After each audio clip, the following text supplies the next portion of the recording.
Hi, everybody. I'm so excited to see that some of you have tuned in to virtual SFR. And I guarantee that the information that you're going to walk away with today is going to be invaluable to your business. So my name is Ashley Templin, and if you don't know me now, I hope that by the end of today that you will. I'm a superstar director from Fredericksburg, Virginia. I'm also a mom, a wife to an Army soldier, a dog and a cat mom, a leader, a lover of true crime, and among many other things, but I'm also a Scentsy consultant. I joined Scentsy in 2014, but I quickly realized that my attention was drawn elsewhere. In 2017, I allowed my account to fall inactive as I pursued finishing up my bachelor's degree. You see, I've always been a good student, but college was really hard. It relied a lot on self-motivation, self-dedication, and I didn't learn that yet. Perks though, I've learned all of that now, and I'm here to talk to you guys about that today. So I left college in the middle of my junior year and married my husband. This ultimately led me to moving up the entire East Coast to Fort Drum, New York, where he was stationed. But y'all, the kicker, he was deployed. So I did it all by myself. In 2018, I was looking for some supplemental income to leave my retail job and enter Scentsy. My friend and now sponsor said something to me that I'll never forget. Fallon told me, come home. And she was right. I fell right back into my Scentsy like I had never left before. I hit director in 6 months. I hit star director in 1.5 years, and I hit SSD in 2.5 years. And I really like to run my business based off the 3 P's of success: passion, productivity, and progress. Without passion, your business is going to fizzle. Without productivity, you'll be constantly spinning your tail. And without progress, you're never going to grow. The thing about the last 2 is that they are absolutely learned behaviors. You can learn how to be productive and learn some tips to always keep progressing. So that's what we're going to talk about today. It's no secret, and my team will absolutely attest to the fact that I am very much a type A personality. I love lists, I love organization, I love notebooks, cute stationery folders, all of the things that are organization related in my business. In my everyday life, that's a different story. So I think it's important to recognize that not everybody is that way. Some of our most successful people aren't type A personalities. Some famous type B personality types that you might know, Nicolas Cage. Y'all, if he can steal the Declaration of Independence, I'm pretty sure that you can hit SSD within Scentsy. Kate Middleton, heck, that girl's a duchess. And even Andy Warhol. There is no limit on success just because your personality type says you're not the most organized, most meticulous, planned individual. It's all about finding ways to work with your personality type, not against it. So raise your hand virtually if you would consider yourself a type A personality. If you're the meticulous, planner, like lists, like to have everything organized type. Now I want you to raise your hand if you're a type B personality. You're more go with the flow. You're more laid back. Lists give you anxiety. You fly by the seat of your pants, social butterflies. And then now virtually raise your hand if you're kind of somewhere in the middle. So now that we've identified your personality type, let's talk about the strengths and hardships of each one. I don't like to call them strengths and weaknesses because there's nothing weak about anything in your personality. It's just something that can make things a little tougher for you to be productive. The key to being productive is not just using your strengths, it's knowing where your weaknesses lie and what to do to avoid those so that you're not exacerbating those weaknesses. A lot of the personal development and personal growth involves intrinsic or inward thinking. So we're going to be doing a lot of that today and evaluating your current productivity procedures. So we're going to look deep down into the core of who you are as a being and find the uncharted, untamed, underdeveloped territory. But we're first going to use me as an example. So some of my strengths: I am very goal-oriented. I am hyper-focused. I have the inability to give up when things get hard. I am organized. I am innovative. I love my business.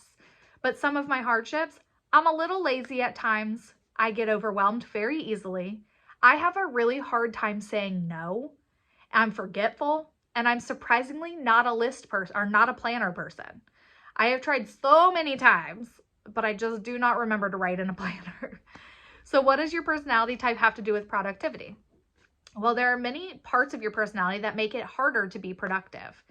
I know that I cannot sit and listen to any music. excuse me, with words in it because I absolutely cannot focus. Actually, while figuring out my speech for SFR, I had to sit and listen to the Pirates of the Caribbean soundtrack to keep myself on task. So let's break down both the top personality types. And let's share some of the things that can be beneficial to productivity and harmful to productivity. So let's start with your type A personality types. Sorry, I got my list. Type A personality types are normally your goal-oriented people. They're normally your people who love lists. They're ambitious. They're good at time management. They're great multitaskers, and they're usually pretty organized. But some of their hardships are they're usually really hard on themselves when things don't go according to plan. They can be overly competitive and quick to play the comparison game. They have a low patience level. They're sometimes a little too organized. They usually have a hard time giving themselves a break, and they're normally pretty bad at self-care. So let's talk about type B personalities. So type B personalities, some of the pros of a type B personality type, you're normally the less easily stressed type. You have the ability to see the bigger picture without getting overwhelmed.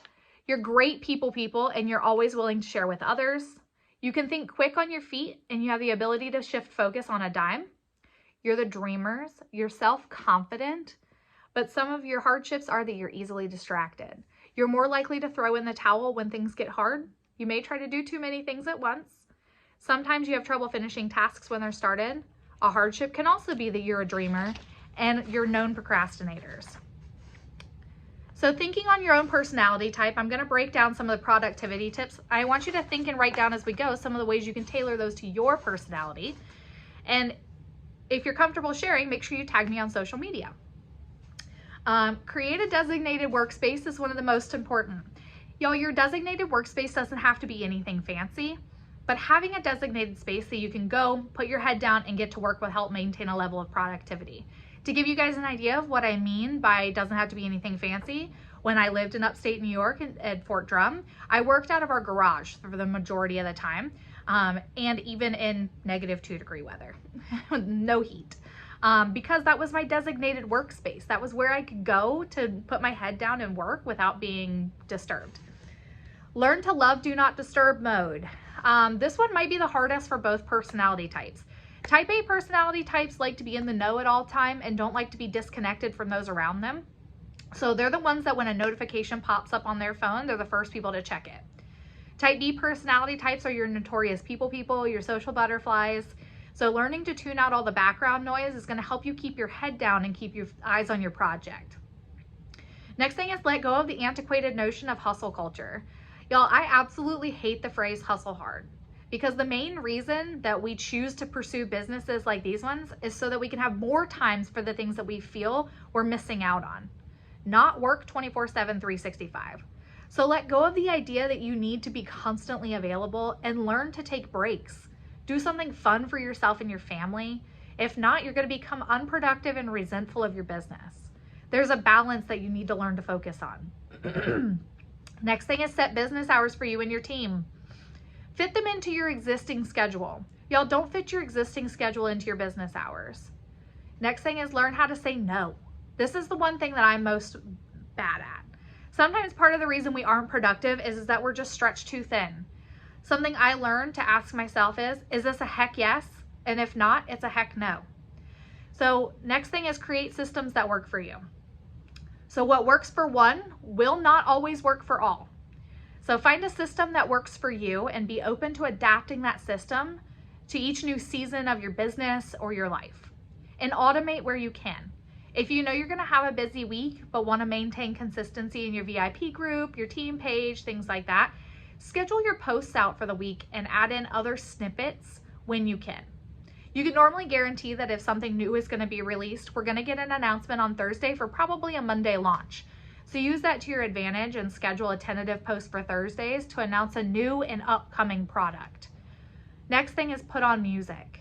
As I said earlier, I cannot focus when something has words in it. As I'm writing a speech, training, paper, whatever it's going to be, I have an internal monologue going on in my brain.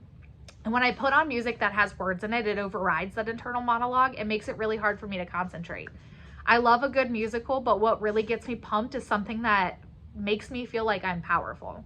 Enter Pirates of the Caribbean soundtrack. I've used that soundtrack for a writing background since I was in high school doing creative writing, or my college English courses when I was in high school. And y'all, it has worked every single time. Next thing is set time limits or timers. If you set realistic time frames to accomplish your tasks, not giving yourself 2 hours straight of work time because you're setting yourself up for failure, 10 to 20 minute increments work well, or if you only have 5 minutes to spare, use that 5 minutes wisely. But set a timer so that you know when you're able to stop work or when you're finished with that task. Start with small habits. You don't need to eat the whole elephant at once. And I'm going to tell you guys a really quick story. There was a man who wanted to lose 100 pounds, and he made a goal of going to the gym or just stepping foot in the gym for at least 5 minutes every single day. It might sound silly, but he created the small habit of actually physically going to the gym. So when he didn't make it to the gym that day, it felt unnatural to him. So take that into your small business and work up from small habits. If you haven't read the book Atomic Habits, add it to your TBR list, your to be read list. Next thing is do some of the things you love.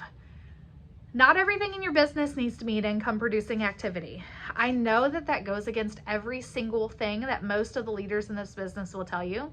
Everybody's going to tell you to cut the fluff. They're going to tell you to focus on what brings in money. For me, not everything's about money. Sometimes the fluff is what keeps me wanting to stick around. After all, not everybody wants to be in this business just for the money. There are other factors to it as well. Follow your heart and set your goals based on what gives you that fire and that energy. And for me, that could be something as simple as hand delivering my customers' products for them, or making their products look like a present when they get delivered. Next thing is do the hard things first. Get the hard things out of the way so that you can have more time for the easier things. No, you need to be doing follow-ups, but you've been putting them off for a while. Y'all just get them out of the way.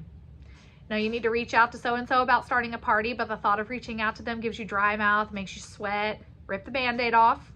The sooner you get the hard things out of the way, the more you can breathe and be productive on some of the smaller, more fun things. And most importantly, understand your priorities.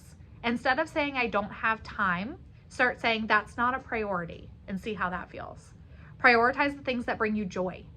It will make you much more productive. I know that when I open my eyes in the morning, it is mom time. My daughter is home with me full time, and she gets my attention first and foremost. She is my priority. When she goes down for a nap in the afternoon or down for bed at night, Cincy is my priority. We all have the same 24 hours in the day, and as much as I'd love to tell you that there's some magical way to make more hours, there's not. You have to appropriately prioritize your time and fit things in where you can. So now let's talk about where your personality type lies in there, and some of the things that are going to be easier and tougher for each personality type. But I want to know, and I want you guys to write this down, think about this, and feel free to message me your answers. What personality type are you, and which of these comes easiest to you? Which of these things comes hardest to you? And which of these things do you need to work on? And what are you prioritizing after you leave here today? Right now, you're prioritizing building your business, and I am so proud of you for showing up. So I hope that you have learned something, and I hope that you can take some of these tips to grow your business this fall. Have a good one.